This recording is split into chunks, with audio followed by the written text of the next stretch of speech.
Good morning, Facebook world. Hope you are doing well. If you're watching this via YouTube, I welcome you as well. So today is episode 2 of Annihilating Anxiety. Just finished at the gym, just had a good workout. And today's episode links to what we talked about yesterday. The idea of control, the idea of getting the worries, the concerns out of your mind, and really looking at them from a logical perspective. Now, a lot of worries, a lot of concerns, they are always living in our minds and not really in our reality. Something is not really in our reality until it's actually happening. And we need to be aware of that with anxiety.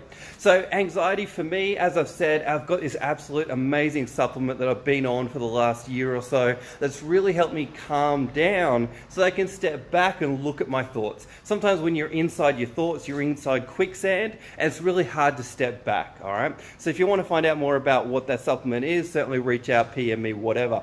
But the thing is, anxiety. We need to step back, look at our thoughts. Now, we need to think about how probable the concern or worry actually is in playing out. What I mean by that is you may have a worry or a concern, but it may be completely illogical and senseless. Okay, so let me give you an example. One of them for me, so this all comes from the book, Calm the Fuck Down, as I mentioned yesterday.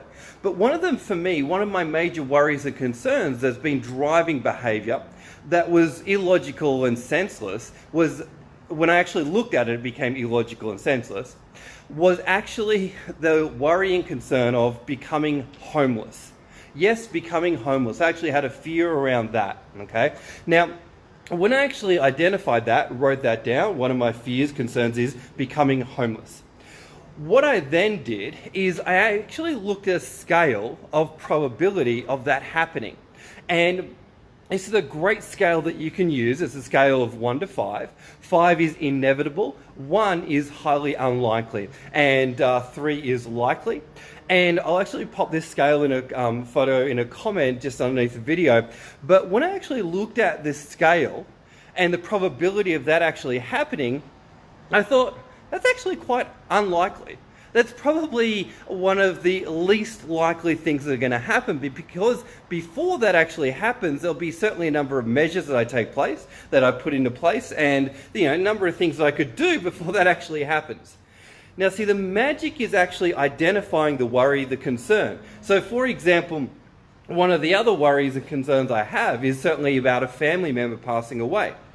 And when I actually wrote down who it was and my concern around that, then I looked at the probability scale, and I actually realized it is inevitable. It is inevitable, okay?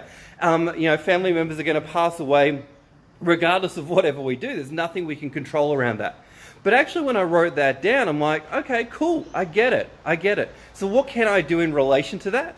Pretty much nothing, apart from guaranteed every time I catch up with that person, being my very best self and supporting them in whatever they are going through, all right? Another one, when I wrote down one of my concerns, worries, was certainly my car breaking down. Okay, let's look at the scale, 1 to 5. It's probably likely that it's going to happen one day. Okay, what can I do in relation to that? I can make sure it's serviced regularly. I can make sure the oil's changed. All these different things, right?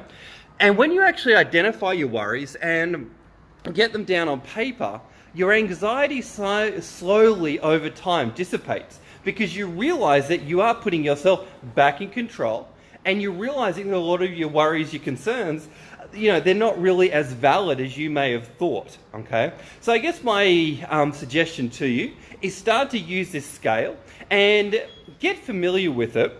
And anytime you have a worry or a thought, go, all right, cool. How probable is this for actually happening? And you'll find over time, you're like, all right, cool. All right, done. That's actually is not as likely as I thought. But often, if we don't step back and actually take a logical look at things, we really can get lost in that quicksand, all right? So I hope that's helpful. Hope you got something from it. When I started to implement this, I calmed the fuck down a lot, all right?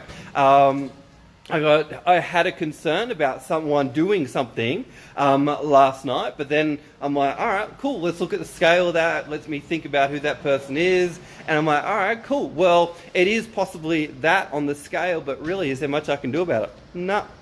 So, hope it's been valuable, hope you've enjoyed episode 2 of Annihilating Anxiety. Have a fantastic day, and I'll see you on the next episode. Bye for now.